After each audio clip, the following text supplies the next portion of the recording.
After being invited by an estranged relative, a young woman travels with her niece and nephew to a castle in Europe for Christmas, where she falls for a prince. In Buffalo, New York City, young Jules Dolly dreamed of visiting different countries, where people sing and dance like in fairy tales. However, she remains in Buffalo and works in Arthur's antique shop instead. Jules postpones her dreams because at an early age, she became the legal guardian of her niece, Maddie, and nephew, Milo. Maddie and Milo are her sister's kids. Unfortunately, she and her husband passed away due to an accident. Maddie is a sweet 7-year-old girl, while her older brother Milo is a troublemaking teenager. Mrs. Kelly, a nanny, takes care of them when Jules is off to work. One morning, Maddie is making a sandwich in the kitchen when her little hands spill the chocolate spread onto her shirt. Mrs. Kelly hears the noise, but Maddie denies making the mess. Maddie drops her stained clothes into the washer and pours a bottle of liquid detergent. While playing crosswords, Mrs. Kelly discovers an adhesive on the table. She screams Milo's name because he might be up for something. Mrs. Kelly is right, because Milo escaped again. She goes to the laundry room to check on Maddie, but freaks out at the sea of bubbles all over the area. Milo, on the other hand, runs away with his neighbor after shoplifting a video game. Meanwhile, Jules does an excellent job as a repair and salesperson at the antique shop. A mysterious man in a suit seems to stalk her, and he takes down notes on all she does. Jules doesn't notice this, since she's busy assisting the first customer of the day. The woman is grateful for Jules' help finding a perfect gift for her daughter. Jules tells her boss, Arthur, that she sold the limited edition music box earlier. Arthur tells her upfront that he needs to close the shop due to financial issues. Milo finally goes back home and threatens Maddie to ruin her doll if she tells their nanny that he left the house. Shortly after, Jules comes home after losing her job. She accidentally hit the garbage can in the driveway, which made her furious. Jules suspects Milo left it there, so she calls him out. Mrs. Kelly informs Jules about the trouble the kids made. She can't take it anymore and officially quits. Mrs. Kelly discovers her bag is glued to the chair as she pulls it. Milo giggles because he is behind this. Jules pleads with her to stay, but she has already made up her mind. Jules lectures her stubborn nephew and grounds him, not letting him go out for 2 weeks or use the TV. Maddie tells Milo how excited she is for Santa, but he brushes her off, saying Santa does not exist. Later, Jules apologizes to Milo and tells him she will buy a Christmas tree tomorrow, but she wants him to go with her. Milo gets emotional because he is reminded of his parents. Christmas brings back memories, and he wants the season to end already. Jules is about to comfort him, but the doorbell rings. It's the mysterious guy outside the antique shop, and his name is Paisley. Maddie greets him, but Jules sends her to her room to talk to the guy privately. It turns out that Milo and Maddie's dad is a prince, and Paisley is the Duke's butler. Jules is furious about Paisley's visit, because Duke Edward is against his late son's marriage to her sister. Paisley assures her that the Duke has changed, and he wants to invite the 3 of them to Castleberry for the holidays. Maddie overhears this, and she is excited to go. Jules declines the invitation, and tells Paisley that she's too busy at work. Paisley knows that she lost her job. He informs her that airline tickets will be sent later, and the Duke provided a check for their travel expenses. Jules rejects the money and pushes Paisley out of the house. Paisley tries to convince her for the last time and reveals that the Duke is ill and he wants to see his grandchildren.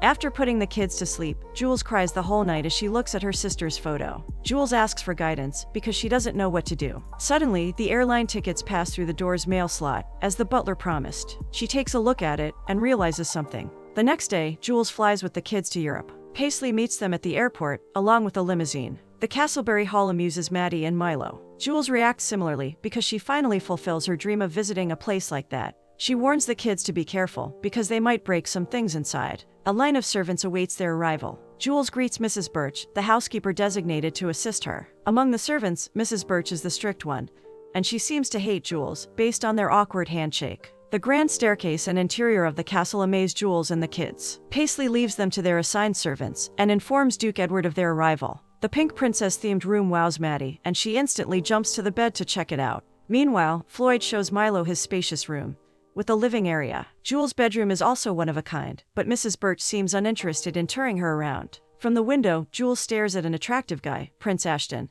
who has just arrived at the castle. While Abigail unloads Maddie's things, she accidentally removes the doll's head. Maddie freaks out, but she assures her to fix this right away. In the next room, Milo instructs Floyd to be extra careful with his hockey jersey because it was personally autographed. Mrs. Birch, on the other hand, is disgusted to open Jules' suitcase, especially by all the books she brought with her. She reminds her to be early for dinner because the Duke hates tardiness. Jules follows Mrs. Birch to ask about the dining room's location, but she runs into Prince Ashton instead. The prince's reaction mesmerizes Jules, and she awkwardly greets him. When Ashton lets go of her hand, Jules realizes she broke the wall's candle holder. She tries to fix it in front of the prince, but she fails. Jules almost falls in love with him, but he makes a serious face after knowing she is the sister of his late brother's wife. Jules breaks the awkward silence and asks about the dining room's direction. Ashton instructs her, then leaves after. Duke Edward does indeed hate tardiness, so he arrives early for dinner. Ashton, aware of his rules, sits on the opposite side of the table. The dinner has started, but Jules and the kids are not there yet.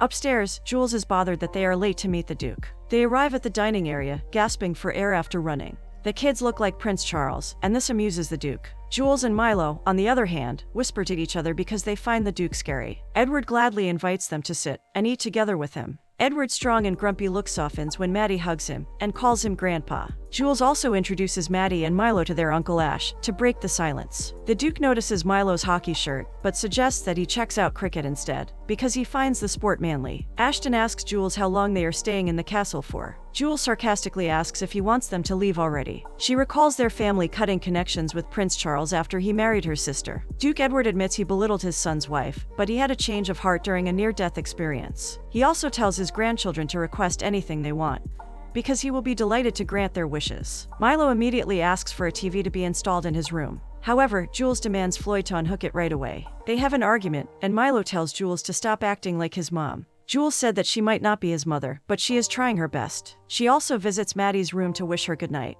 Before sleeping, Maddie prays that her grandpa is not grumpy anymore, so they can have a Merry Christmas. Jules tells her to bear with him and open her heart for forgiveness. Out of nowhere, Maddie asks her if Santa will still find them even if they are at the castle. Jules assures her that he will, since she's a good girl. Prince Ashton has plans to invite his friends to the castle on Christmas. However, Duke Edward orders to cancel this, because celebrating the holidays only reminds him of his son's death. Ashton is persistent, and reminds him that it has been a family tradition to celebrate Christmas. Jules interrupts their conversation to ask the Duke why there is no Christmas tree in the castle. She suggests putting up decorations, because it would make the kids happy. The Duke brushes off her idea, and this makes Jules furious. She questions him inviting the kids over to celebrate the holidays, but confines them in a boring castle. Milo and Maddie had a tough year, and she wants to put a smile on their faces. After Jules walks out, Ashton convinces his dad to at least reconsider Jules' Christmas tree idea. Edward gets mad and orders him to return to Geneva because he never invited him home in the first place. Ashton is hurt and tells his father that he visited as his son.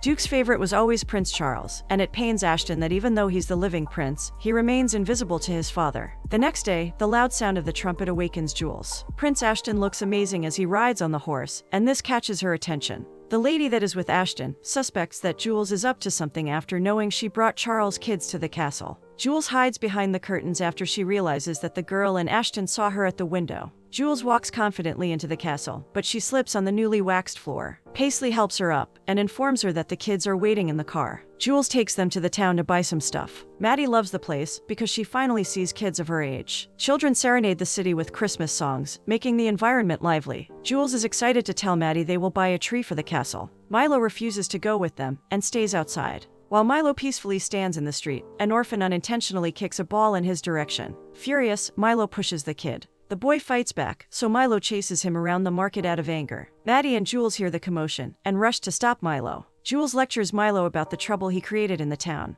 The orphan beat him up after their long chase. Ashton arrives at the castle and sees the staff dragging a tree. He is convinced that Jules is behind it. Ashton runs into Jules, and he introduces her to his wealthy friends, who were with him earlier while hunting. Jules discovers that Ashton has a girlfriend when an attractive lady kisses him. She is Lady Arabella, who proudly announces to everyone that Ashton will soon propose to her. Jules escapes this awkward moment to go decorate the tree. The male servant finds a box of Christmas ornaments and shows it to Jules. They are about to decorate the tree, but Mrs. Birch, who has hated Jules from day one, stops them. She warns her that decorations for Christmas are off limits in the castle, as the Duke instructed. Jules pleads with her to allow them, since it's Christmas. However, Mrs. Birch is strict with the rules, and is not convinced by Jules' pleadings. To try to convince her, Jules reminds her of the good old days when she was just a kid. Mrs. Birch bursts out crying in front of them. She had never experienced a wonderful Christmas as a kid, making her hate it. Jules comforts her, and after that moment, she finally gets Mrs. Birch's approval to set up the tree. Prince Ashton accompanies Lady Arabella outside. Arabella reminds him about their lunch with her parents. Suddenly, Milo and Maddie chase each other around Arabella and Ashton. Jules tries to stop them, but it's too late. Milo accidentally throws Arabella's designer bag into the road, where a car drives over it. Arabella glares at the kid and storms away. Surprisingly, Ashton is not mad at Milo and Maddie and tells them to go feed the pony with Paisley. Jules is grateful to Ashton for understanding the children's annoying behavior. Night comes and Jules almost finishes the Christmas tree. Ashton happens to pass by the living area and the lights of the tree amuse him. Jules gives some ornaments to the prince to help her decorate. At first, Ashton refuses because he has no idea what to do. Jules replies there is no formula for decorating a tree and that he can do whatever he wants. Ashton enjoys decorating the tree with her, and their laughs echo in the castle. Abigail and Floyd love to hear the prince giggle, and they are happy that the quiet castle becomes alive thanks to Jules. Ashton gives Maddie a beautiful ornament. Suddenly, the Duke arrives and asks who is behind the Christmas tree setup. Edward's grumpy face scares the kids and Jules. Jules admits that it is her idea. Maddie gives the ornament to her grandpa to calm him down. Maddie's cute eyes soften the Duke's heart. It turns out that the ornament has sentimental value to him, because it's the exact one his brother gave him when they were little. Edward admits that the tree is beautiful, but he tells Jules that the staff can take care of it. Jules insists that he should help decorate, because it is supposed to be a family activity. Edward agrees and puts up the ornament after. Ashton is grateful to Jules because he never saw his dad smile after Charles' death. Everyone looks happy except for Milo, who seems sad while decorating the tree because it reminds him of his father. Ashton notices this and comforts him. Ashton wakes Milo up early to teach him archery. Ashton hits the target effortlessly, encouraging Milo to try it out too. Milo quits after 2 fails and throws the bow to the ground. Jules passes behind them, and Ashton's patience impresses her. He teaches the kid to release the arrow and let the anger go with it. Milo takes note of his advice, and he hits the target. From that day on, Ashton earns Milo's trust, and they become inseparable. Meanwhile, Duke Edward instructs Paisley to prepare the castle, because they will throw a Christmas Eve ball. Edward admits that decorating a tree lifted his spirit to celebrate Christmas. The Duke wants invitations to be distributed as soon as possible, hire an orchestra, and invite Ashton's friends to join.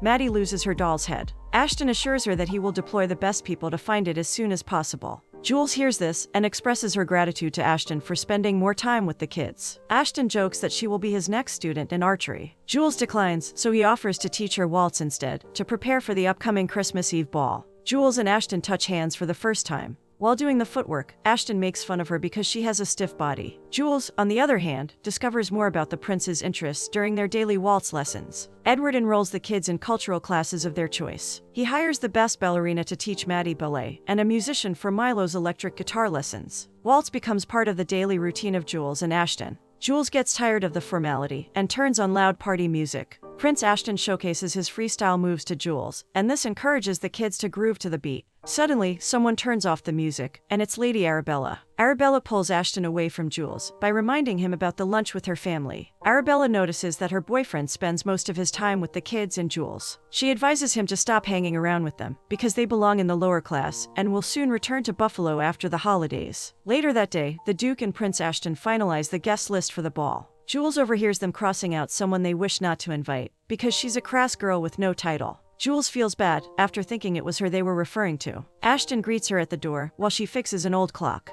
Jules feels awkward and excuses herself to go make cookies with the kids. Mrs. Birch finds Jules' cookies tasty, and she shares this with Abigail. While munching the pastry, they hear the prince playing his violin. It's been a long time since Ashton touched the instrument, and Abigail wonders who inspires him these days. The staff finally finds Maddie's doll head, and Ashton gives it to Jules immediately. Jules is teary, but denies that she is crying. Ashton asks if she's fine, but Jules refuses to disclose what makes her sad. Meanwhile, Milo discovers an abandoned room in the castle, and finds archery trophies of his dad displayed there. Ashton assures Milo that Charles' love for him will forever remain in his heart. Ashton is grateful to the kids and Jules for visiting, because they lifted their spirits in the castle. The day of the Christmas ball arrives, but Jules wakes up with the news that Abigail accidentally burned her dress for tonight. Jules is not mad, and takes this as a sign not to attend the ball. Paisley can't let that happen, so he joins forces with Mrs. Birch and Abigail to fix the dress. Night comes, and staff at the castle are doing the final touches for the most awaited event of the year. The Duke and Ashton wear their suits, while Jules decides not to attend the ball. Jules is emotional as she prepares Milo and Maddie for the night.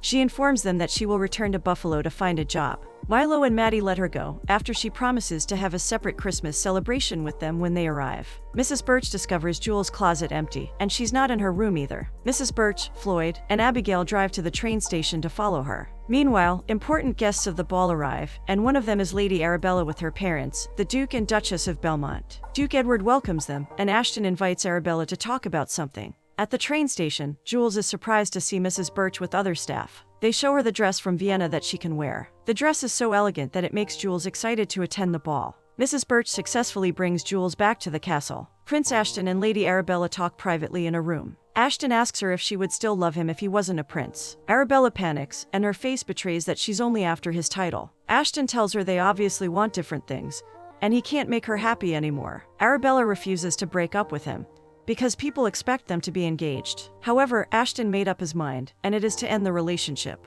Paisley is delighted to acknowledge Jules' arrival at the ball. Jules looks stunning as she walks down the grand staircase and catches everyone's attention. Milo and Maddie are happy to see her, including Duke Edward, who admires her look. Christmas Eve ball officially starts on Edward's go signal. Jules looks for Ashton, but she can't find him. Suddenly, she hears his voice behind her. There, Jules admits that she was hurt when they called her a crass girl with no title or fortune. Ashton denies this and clarifies they were referring to Bunny McCracken. He then points to Mrs. McCracken, who is busy munching on desserts. Prince Ashton invites Jules for a dance. All eyes are on them, and the guests are intrigued to see the prince dancing with someone else. Arabella and her parents are bothered by this, so her dad confronts the Duke. Jules suddenly remembers that the prince has a girlfriend, so she runs away. Ashton confesses his love and kisses her. Jules pulls away because she's concerned for Arabella's feelings. There, Ashton reveals that he broke up with her. Arabella's father embarrassed the Duke for letting his sons marry commoners. Lady Arabella adds that Jules wants money from the prince because she came from a poor family and recently lost her job. Arabella also embarrassed the kids in front of everyone by calling Maddie a chubby girl and Milo a shoplifter. Jules fires back to protect Milo and Maddie. Jules admits that she's unemployed and she has no idea about parenting. However, she knows they don't need money to be happy. Milo and Maddie are brave kids, and they deserve a chance to have a family. The Duke agrees with her and tells Arabella she's the one who has never worked in her whole life. For him, Arabella may be in a fur coat, but she has no nickels. Arabella and her parents walk out after this. Prince Ashton is grateful to his dad for defending Jules and the kids. In response, the Duke advises him to never let go of Jules. Ashton asks Jules to extend her stay with the kids. While they are talking, Mrs. Birch and the other staff admire their chemistry. The Duke notices them and offers to reimburse their expenses for Jules' outfit. The family goes to the living area and catches Santa putting gifts under the tree. Edward wishes Charles is also with them to witness the joyful moment. Jules replies Charles is always present, and that she can see him in Milo and Maddie's eyes. Because of this, Edward decides to celebrate new additions to the family, instead of dwelling on what he lost. The clock strikes 12, and they welcome Christmas with colorful fireworks outside the castle. Soon after, Jules marries Prince Ashton, and her fairytale life officially starts.